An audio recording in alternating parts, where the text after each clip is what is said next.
Boa noite a todos, primeira reunião do ano, né? Hoje, dia 3 de janeiro, agradecendo a Jesus a oportunidade e xingando a Delano pelas perguntas que ele fez aí, né? Ele fez um monte de perguntas para nós, depois a gente para pensar, né? Então, vamos, xingando ou não, vamos pensar a respeito. Bom, hoje nós vamos dar continuidade ao estudo do Livro dos Espíritos, terminamos aquela longa introdução, que eu acho que foi muito produtivo, que antecipou muita coisa. E agora nós vamos exatamente para a questão número 1, a continuação. Vamos ver se mais uns 12 anos pela frente a gente consegue chegar na 1019 novamente. Então, sejam todos bem-vindos e vamos nessa aí para... Vamos pegar o trem, né? O trem do estudo do Livro dos Espíritos para chegar lá novamente. Eu queria só lembrar algumas coisas aqui. Então, hoje a gente começa a primeira parte do Livro dos Espíritos, e falando sobre Deus. É o capítulo 1º, né? Primeira parte, livro 1º, as causas primárias, capítulo 1, Deus. Depois vem Deus infinito, provas da existência de Deus, atributos da divindade, panteísmo. E vamos começar da questão número 1. Só que eu queria lembrar e chamar a atenção, tem um livro do Emmanuel que chama Religião dos Espíritos. Ele foi ditado pelo Emmanuel Chico Xavier, que são estudos e dissertações em torno da obra O Livro dos Espíritos, de Kardec. Esta obra compõe um conjunto de 4 volumes, cuja finalidade é consultar a essência religiosa da codificação kardeciana, ou seja, tecer comentários e reflexões em torno das 4 primeiras obras básicas da doutrina espírita, cujo relacionamento é apresentado a seguir. Religião dos Espíritos, comenta o Livro dos Espíritos. Seara dos Médiuns, comenta o Livro dos Médiuns. O Espírito da Verdade, comenta o Evangelho segundo o Espiritismo. Justiça Divina, comenta o livro Céu e Inferno. Não tem o livro que comenta a Gênese. Os comentários expostos dessas obras nos convidam à reflexão sobre a nossa responsabilidade diante do Espiritismo em sua feição de cristianismo redivivo. O objetivo final desse conjunto de obras é reafirmar a necessidade crescente do estudo sistematizado da obra de Allan Kardec, alicerce da doutrina espírita, a fim de que mantenhamos o ensinamento espírita indene da superstição e do fanatismo que aparecem fatalmente em todas as agremiações com tendência ao exotismo e à fantasia. E a mensagem número 1 também desse livro, eu achei muito apropriada para o nosso momento. Ela comenta a questão 887 do Livro dos Espíritos. É uma pergunta que o Kardec faz, né, na questão 887, que pergunta assim: Jesus também disse: amai mesmo os vossos inimigos. Ora, o amor aos inimigos não será contrário às nossas tendências naturais, e a inimizade não provirá de uma falta de simpatia dos espíritos? Aí vem a resposta deles: certo, ninguém pode votar aos seus inimigos um amor terno e apaixonado. Não foi isso que Jesus entendeu de dizer. Amar os inimigos é perdoar-lhes e lhes retribuir o mal com o bem. O que assim procede se torna superior aos seus inimigos, ao passo que, abaixo deles, se coloca, se procura tomar vingança. E no comentário do Emmanuel a essa questão, a mensagem chama Se Tiveres Amor. Se tiveres amor, caminharás no mundo como alguém que transformou o próprio coração em chama divina a dissipar as trevas. Encontrarás nos caluniadores almas invigilantes que a peçonha do mal entenebreceu e relevarás toda ofensa com que te martirizem as horas. Surpreenderás nos maldizentes criaturas desprevenidas que o veneno da crueldade enlouqueceu, e desculparás toda injúria com que te deprimam as esperanças. Observarás no onzenário a vítima da ambição desregrada, acariciando a ignomínia da usura em que atormenta a si próprio, e no viciado, o irmão que caiu voluntariamente na poça de fel em que arruína a si mesmo. Reconhecerás a ignorância em toda manifestação contrária à justiça e descobrirás a miséria por fruto dessa mesma ignorância em toda parte onde o sofrimento plasma o cárcere da delinquência, o deserto do desespero, o inferno da revolta ou o pântano da preguiça. Se tiveres amor, saberás assim cultivar o bem a cada instante para vencer o mal a cada hora.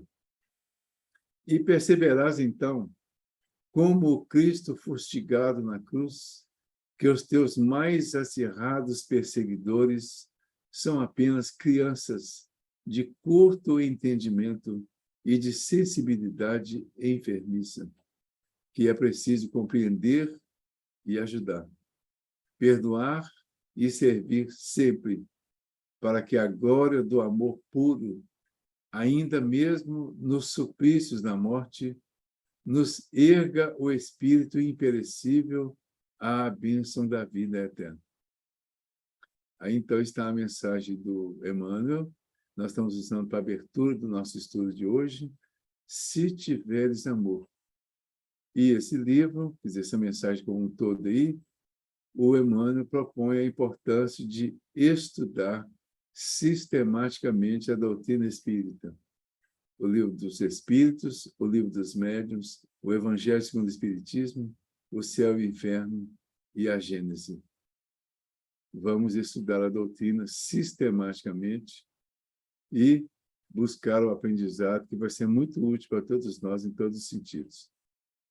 Pergunta número 1 do livro dos Espíritos. Todo mundo sabe de cor e todo mundo sabe a resposta, né? A pergunta é: que é Deus? Foi a primeira pergunta que foi colocada aqui que o Kardec fez aos Espíritos. Que é Deus? E eles responderam: Deus é a inteligência suprema, causa primária de todas as coisas.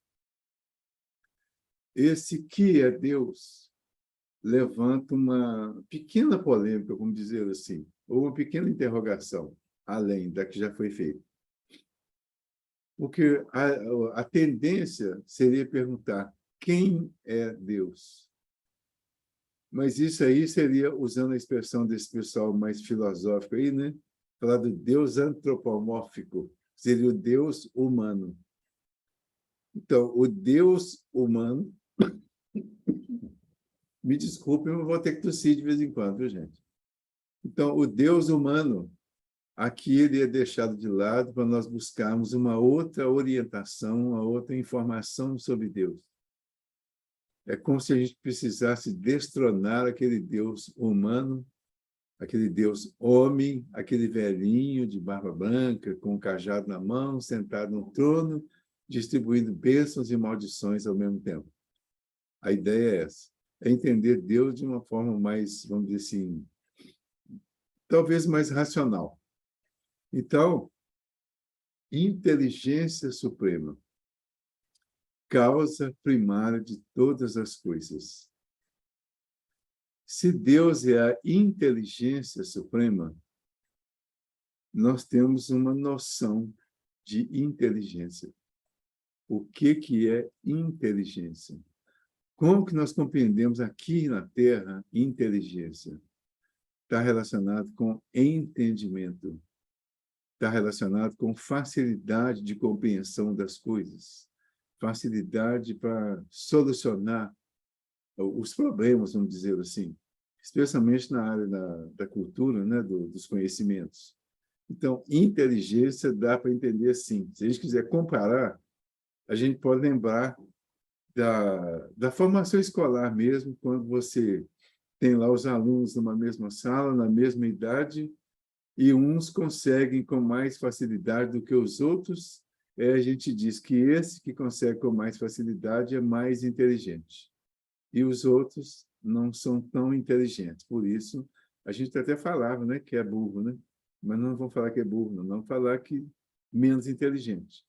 Só para fazer uma comparação, para a gente entender a ideia da pergunta e da resposta. Então, inteligência suprema é a inteligência máxima, a maior inteligência do universo. E depois, concordando com a ideia da criação, ele fala que é a causa primária de todas as coisas. Então, se a gente pegar a Bíblia, na Gênesis, o livro Gênesis do Moisés, a partir do primeiro capítulo, primeiro versículo, nós vamos ver a criação. Na criação, a partir da Gênesis, nós vamos ver exatamente o que está escrito lá, não tem que recusar nada que está lá. Nós só vamos buscar um aperfeiçoamento daquela ideia para a gente chegar na condição do criacionismo, que existem duas divergências aí, né? O criacionismo e o evolucionismo. O Espiritismo consegue nos ajudar a entender as duas situações sem uma contradizer nem derrubar a outra. Por quê? Tanto há a possibilidade do criacionismo, então, mais para frente nós vamos ver que Deus criou tudo do princípio, nos criou simples e ignorantes, como espíritos, como individualidades, e depois nos deu a condição. Então, primeiro foi criado, criacionismo, causa primeira. Depois ele deu a condição de evolução, evolucionismo. Então, não há necessidade de discussão entre as duas situações, como ciência ou como religião. É só uma questão de interpretação e de buscar um melhor entendimento. Se a gente pegar desde o início, quando aquele momento lá que fala que no princípio era o caos, né? Que estava tudo atrapalhado, tudo desorganizado, e aí Deus diz, faça-se a luz, e a luz se fez. A partir daí, a gente vai vendo direitinho lá a organização do universo é uma organização simbólica, mas que está relacionada com a ideia de criação. Ele vai organiza tudo na parte material, organiza os astros, o céu, a terra, faz a separação de água e terra, água doce e água salgada, vai organizando tudo. Então, é o princípio material. É o mineral, a parte inicial de tudo. Quando a parte material está toda organizada, aí vem a parte vegetal. Não tinha como existir vegetal e ele sobreviver numa terra que ainda não tivesse preparada para essa sobrevivência do vegetal. A gente vai vendo depois surgir tudo que é vegetal.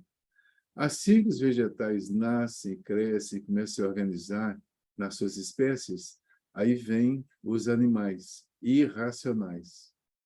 Então, os peixes começam a habitar nos mares, nas águas, e vão surgindo as plantações todas. Quer dizer, das plantações vêm surgindo os animais irracionais, cada um com a sua espécie, e a gente percebe claramente as espécies surgindo umas das outras, num processo que nós entendemos que é de evolução. Então, aí está o evolucionismo, completando e aperfeiçoando o criacionismo, que criou simples e a evolução vai purificando, vai aperfeiçoando. Quando os animais atingem todo o auge da sua escala, passam por todas as espécies, por todas as experiências ao longo dos milênios, aí surge o homem, que é o animal racional ou simplesmente o hominal. É aí que lá no final, no último versículo da criação, é que ele vai falar da criação do homem. Então, aí está completa, de alguma forma, a escala da evolução. Surgiu lá do mineral, da desorganização, vem a organização, os minerais, as coisas relacionadas com a matéria, vão se organizando e vão passando por todo um processo ao longo dos milênios, na formação de tudo, até atingir a condição humana. Aí o André Luiz, no Evolução em Dois Mundos, diz que até atingir essa condição humana, o ser inteligente gastou em torno de 1,5 bilhão de anos passando por todo esse processo. Então, Deus é a inteligência suprema que organizou e regulamentou todas essas coisas. Criou as leis que organizam tudo isso. Ele é a causa primária, é a formação, é a construção, é a criação de tudo que existe no universo. A partir daí, nós vamos desenvolvendo para continuar buscando o entendimento de Deus. Então, nós vamos buscar e vamos ter um entendimento muito mínimo de Deus. Para entender Deus, de fato, nós vamos precisar entender a lei de Deus. A lei que organizou tudo isso, que foi criada juntamente com tudo isso, a lei que regulamentou o funcionamento de cada coisa, de cada ser, é a lei que precisa agora ser desenvolvida e entendida pelo ser humano, que é o ser que passou a raciocinar, que passou a ter pensamento contínuo e que é, no princípio, quando lá na pergunta 23, ele pergunta lá o que é espírito, com E minúsculo, ele vai falar que é o princípio inteligente do universo. Então, o princípio inteligente do universo é exatamente no extremo contrário à inteligência suprema, mas combina com a expressão bíblica que diz que nós somos a centelha divina. Então, a inteligência mínima é uma centelha da inteligência suprema. E depois, lá na questão 76, quando ele pergunta como podemos definir os espíritos, com E maiúsculo, eles vão dizer que podemos dizer que eles são seres inteligentes da criação. Aí começou uma intermediação. A inteligência suprema, as inteligências intermediárias e as inteligências iniciantes. A partir do princípio inteligente que está desenvolvendo desde o mineral até atingir o hominal. E a partir do hominal ele começa a crescer muito mais com a capacidade de raciocinar, de pensar, de desenvolver mais. Aí estão as 3 fases da inteligência em desenvolvimento e essa inteligência em desenvolvimento, que atinge na sua fase final, na condição humana, o título de espírito, é o que vai caracterizar o espiritismo, no sentido de colocar o espírito como inteligência suprema, como inteligência intermediária e como inteligência inicial ou princípio inteligente. Desde o princípio até o máximo é espírito. Então, é espiritismo. Quando nós pegamos Deus, Jesus como intermediário, e nós, os cá de baixo, como iniciantes, nós vamos ter lá a ideia de Pai, o Filho e o Espírito Santo. O Pai é Deus, que é a inteligência suprema. O Filho foi chamado de Deus pela Igreja, mas é uma inteligência intermediária na nossa visão. E o Filho, ou melhor, os outros, são todas as outras inteligências que são espíritos também, ou almas em outra visão. Então, tudo isso está no princípio do desenvolvimento dessa questão.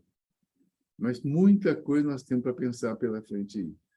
Eu queria dizer que se alguém quiser colocar alguma coisa no chat, alguma coisa aí, a gente pode responder depois ou agora mesmo, tá?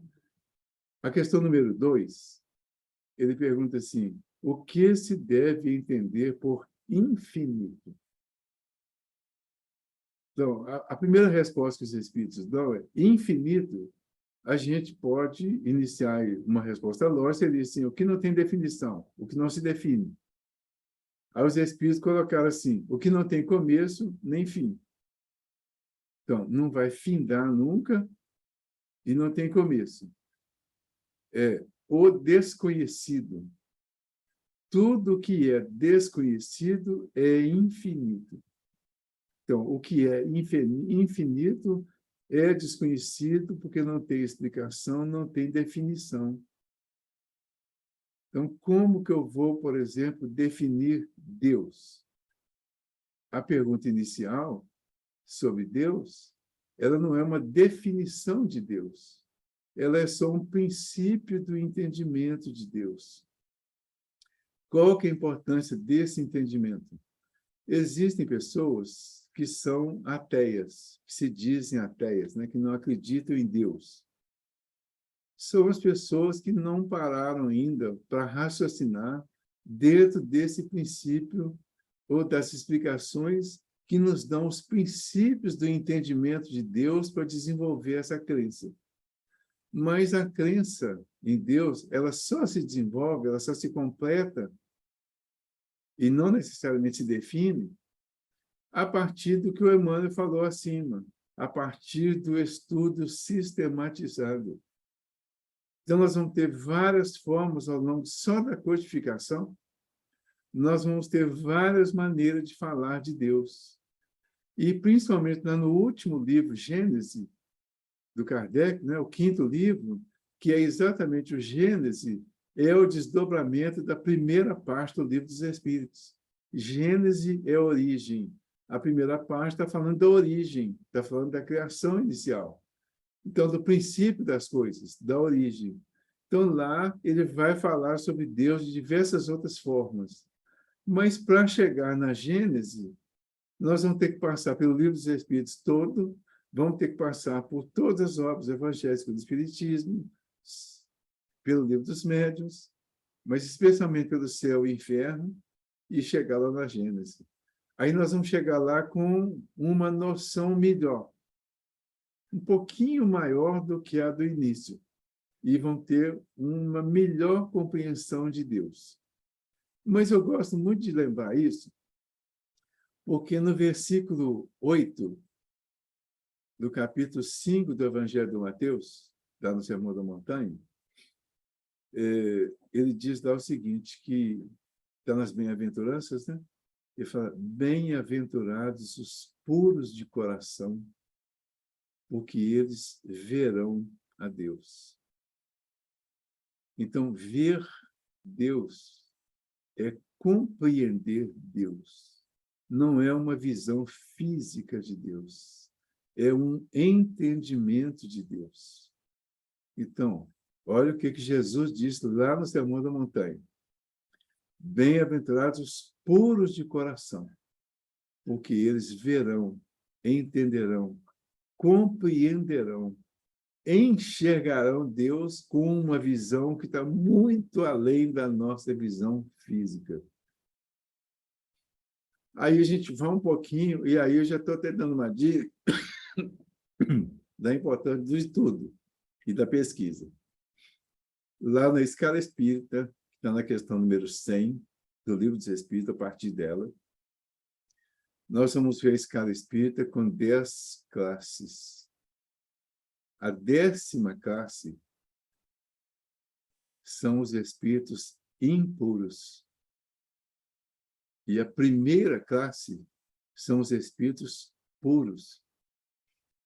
Então, pelo que Jesus disse no Sermão da Montanha, para ter uma compreensão geral de Deus, para ver Deus, nós vamos ter que passar por todos os degraus da escala espírita até atingir a condição de espíritos puros, e aí sim nós vamos ver Deus.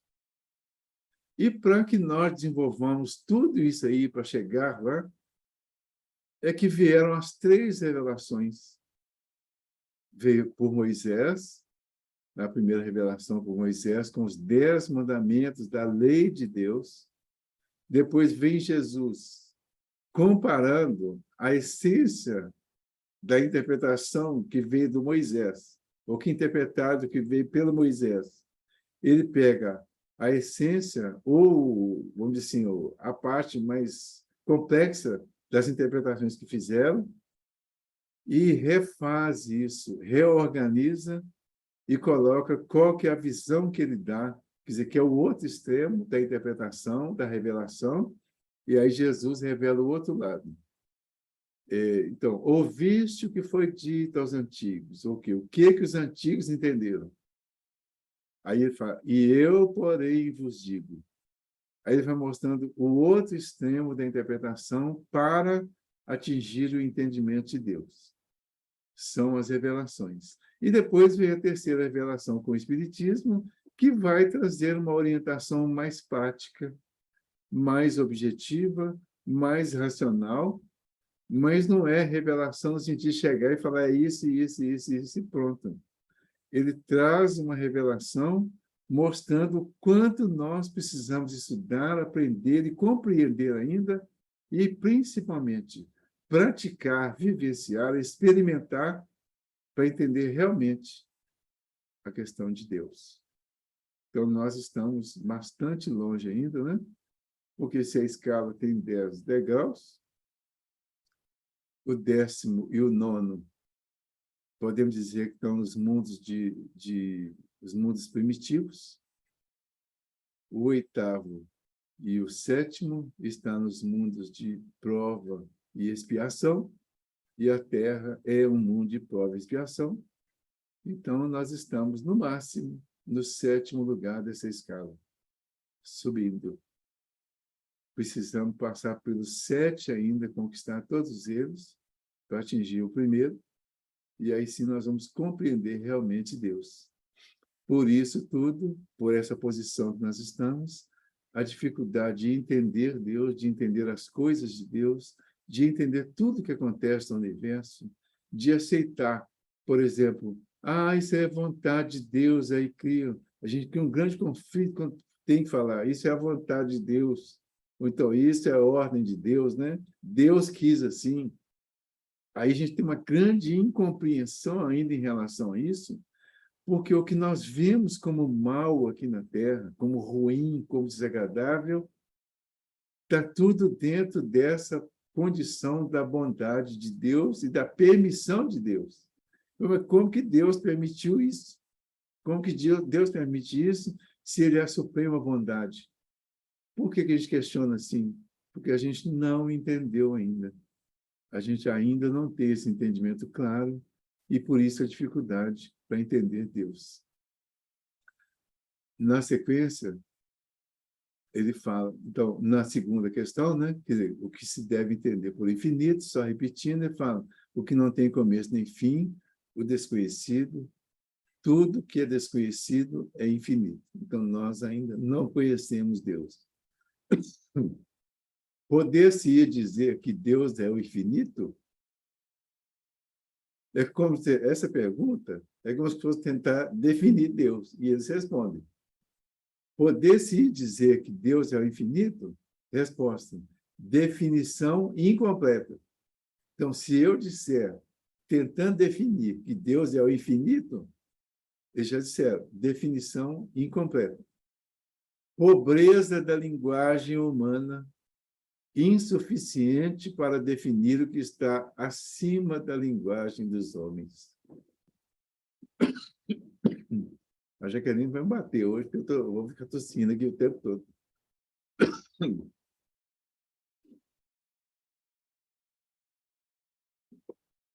Bom, poder-se dizer, então, que Deus é o infinito? Definição incompleta, pobreza da linguagem humana, insuficiente para definir o que está acima da linguagem dos homens. Aí o Kardec traz um comentário interessante. Fala, Deus é infinito em suas perfeições, mas o infinito é uma abstração. Olha como é que foi fácil de entender tudo isso, né? Deus é infinito em suas perfeições, ou seja, Deus é desconhecido. Não tem como definir nas suas perfeições. Mas o infinito é uma abstração. Será que alguém vai perguntar assim, mas o que é abstração? Eu, particularmente, não sabia o que era, eu tive que ir no dicionário, e se eu apagar o negócio do dicionário, que eu não vou continuar não sabendo, não.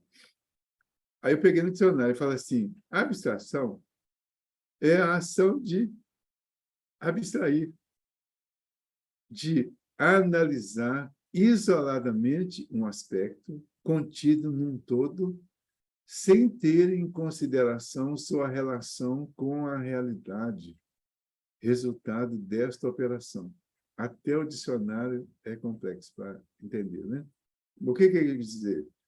É que a gente, na nossa condição humana aqui, na pobreza da nossa linguagem aqui, na falta de recursos, nós fazemos o que chamamos de abstração. Quer dizer, a gente separa, pega um todo que ainda é incompreensível e tenta definir com uma parte para ficar mais ou menos compreensível para nós. Então, chamar Deus de infinito, ele fala que é abstração, porque seria assim, uma pequena maneira de entender Deus, de aparentemente definir, mas não é a definição. Então, ele fala, é incompleto. Ou seja, falta muita coisa ainda, porque nós pegamos só uma parte. Pegamos uma parte isolada e tentamos definir o todo com essa parte isolada. Isso é abstração. Ele fala que é a brancura considerada, em geral, sem ser aplicada a um objeto. É uma abstração, condição da pessoa que está tão imersa nos próprios pensamentos que não tem noção do que ocorre ao seu redor. É um alheamento. Então, você pega alguma coisa isolada e tenta colocar aquilo como se fosse a definição do todo. Então, isso que seria a explicação de abstração. Aí o Kardec continua na explicação dele, né? Dizer que Deus é o infinito é tomar o atributo de uma coisa pela coisa mesma. É definir uma coisa que não está conhecida por uma outra que não está mais do que a primeira. Então, se você falar assim, Deus é eterno, por exemplo, aí você está dando um atributo de Deus. Completou? Não. Aí você fala, Deus é soberanamente justo e bom. Então, Deus é eterno e Deus é soberanamente justo e bom. Completou? Ainda não. Se nós chegarmos na questão lá para frente, para falar dos atributos de Deus, vai trazer alguns outros. E ainda assim não estará completo. Aí eles vão dizer que isso aí é suficiente para a gente começar o entendimento. Então, daí a complexidade sobre essa questão do entendimento de Deus. Então, dizer que Deus é o infinito é tomar o atributo de uma coisa pela coisa mesma. É definir uma coisa que não está conhecida por uma outra que não está mais do que a primeira. Ou seja, embolou tudo, né? Então, é exatamente isso. Por isso, repetindo e reforçando, por isso a necessidade de estudar cada vez mais. Toda vez, nós estamos na quarta vez do estudo do Livro dos Espíritos. Já passamos pela segunda, pela primeira, pela segunda e pela terceira, né? Agora iniciar a quarta. Ao iniciar essa quarta vez agora, certamente nós já temos quem participou das quatro e acompanhou realmente o estudo, que estudou também, que participou, já consegue hoje ter um entendimento um pouquinho mais amplo do que no início. Mas é muito pouquinho. Isso eu estou falando por mim mesmo. Porque, ao passar pela quarta vez só aqui no cantinho, quer dizer, eu estou passando pela quarta vez só aqui no cantinho, mas se for considerar quantos outros lugares a gente está estudando o Livro dos Espíritos, pegando por parte, por tema, pegando desde o início também, eu não sei nem como dizer quantas outras vezes, mas eu sei dizer que a minha compreensão ainda está muito pequenininha. Então, Deus é infinito em suas perfeições, disse o Kardec, mas o infinito é uma abstração. Dizer que Deus é o infinito é tomar o atributo de uma coisa pela coisa mesma. é definir uma coisa que não está conhecida por uma outra que não está mais do que a primeira. Mas não vamos nos preocupar com esse desentendimento inicial, com essa dúvida inicial. Vamos nos preocupar em buscar o conhecimento, buscar o entendimento, porque ele tem uma versão assim, vamos dizer, uma versão bem filosófica nessas três perguntas iniciais. Porque o Livro dos Espíritos é o livro da filosofia espírita. E filosofia normalmente é complexo mesmo, né? Mas vai chegar um momento, pelo menos em algumas questões, ele vai trazer bem para o popular e vai facilitar o nosso entendimento. Por exemplo, quando eu chego aqui na questão das provas da existência de Deus, é a questão número 4. Eu queria chegar nela exatamente para facilitar um pouquinho para nós. Nós vamos ter uma visão bem melhor agora, que é uma visão mais prática. E vai dizer assim, a pergunta, né? Onde se pode encontrar a prova da existência de Deus? Aí começa a mudar um pouquinho, né? Onde eu posso encontrar a prova da existência de Deus? Eles vão responder, num axioma que aplicais às vossas ciências. A ciência tem como axioma uma verdade incontestável. Então, quando a ciência determina uma questão, quando ela define uma questão, ela define de forma inquestionável, porque ela define através de demonstrações, de experimentos, de experiências, de uma série de observações que vão mostrar a realidade do fato. Então, isso é o axioma, é a verdade incontestável. Mas qual que é o axioma aqui no caso da ciência, no sentido geral? Ele diz assim, um axioma que aplicais às vossas ciências. Não há efeito sem causa. Procurai a causa de tudo que não é obra do homem e a vossa razão responderá. Começou a facilitar. Comecem a pensar agora. O que tem no nosso universo aqui, no nosso pequeno universo aqui, que não foi criado pelo homem, que não foi feito pelo homem? Tudo que nós vemos, tudo que chega para nós, que é palpável mesmo para nós, e que chegou, chega como efeito.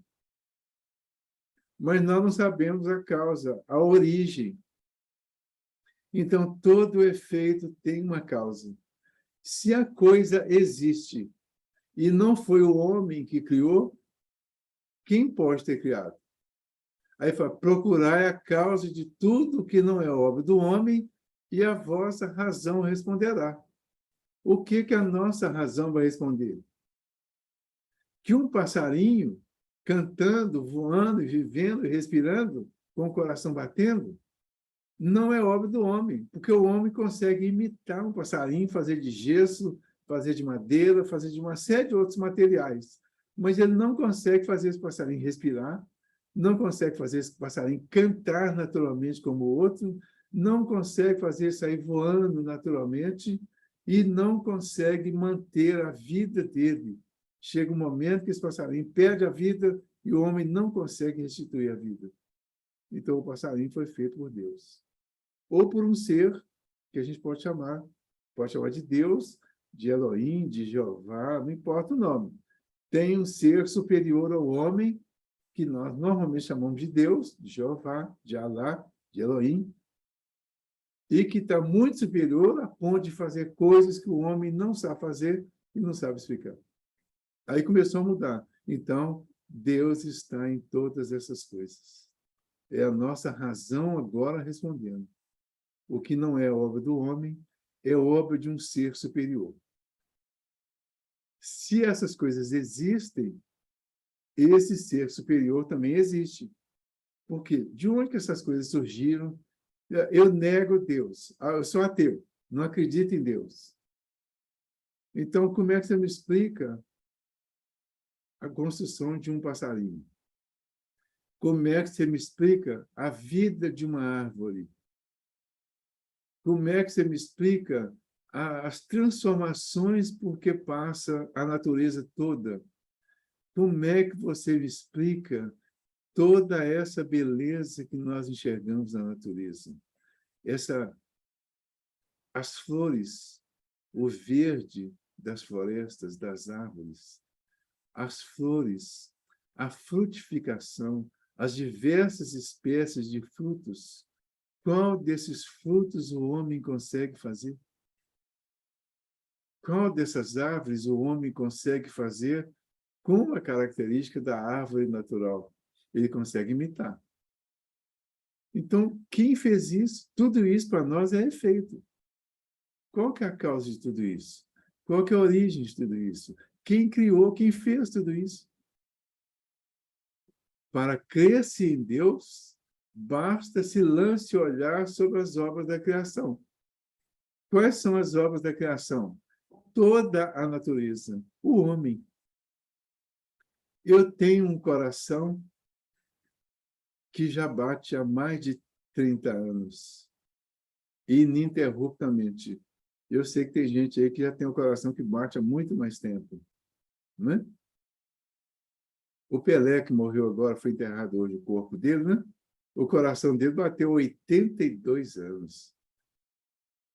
Aí um dia que o coração para de bater. Usam todos os recursos possíveis e ele não volta mais.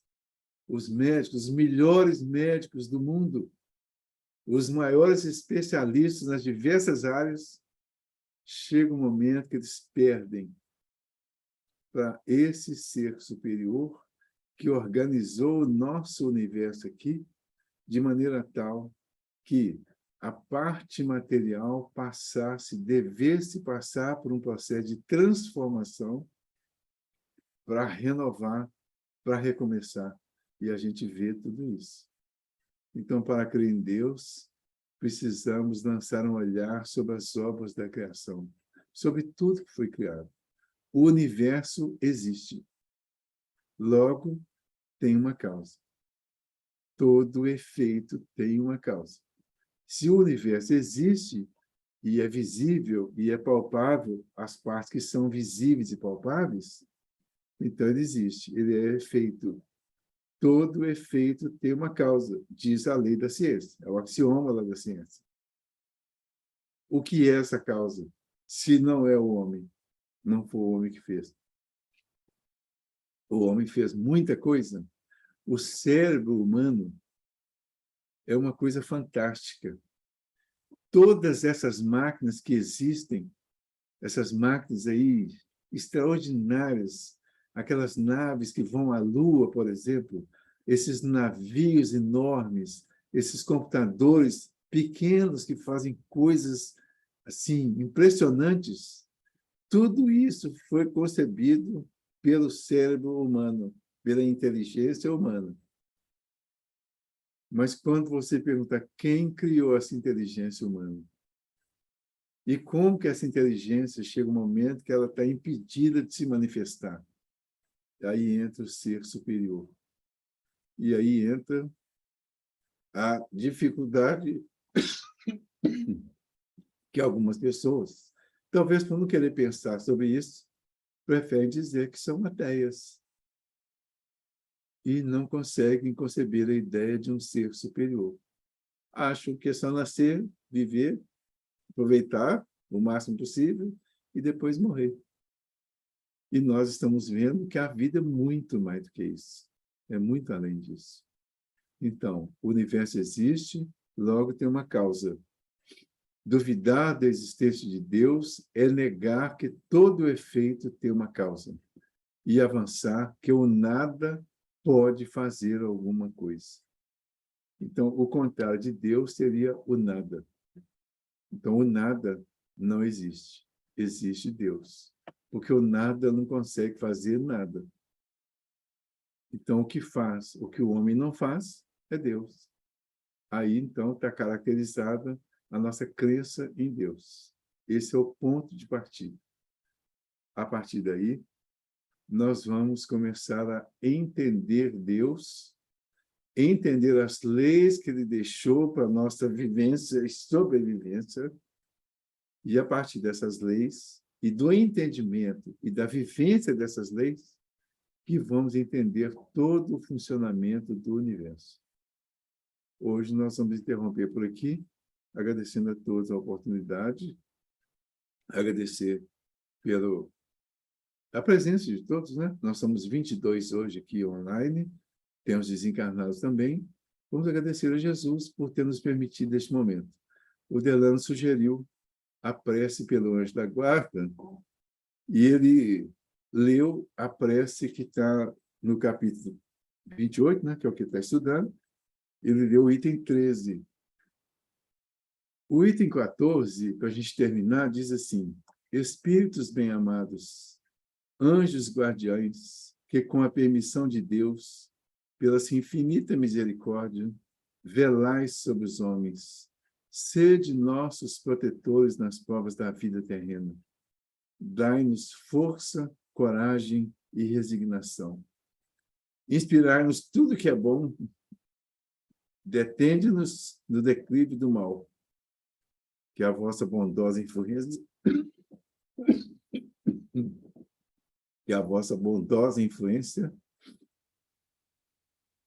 nos penetre a alma. Fazei e sintamos que um amigo devotado está ao nosso lado, que vê os nossos sofrimentos e partilha das nossas alegrias. E tu, meu bom anjo, não me abandones. Necessito de toda a tua proteção para suportar com fé e amor as provas que praza a Deus enviar-nos. Que eles possam proteger o nosso cantinho e a todos os frequentadores do nosso cantinho. Jesus esteja conosco hoje e sempre. Que assim seja. Muito obrigado.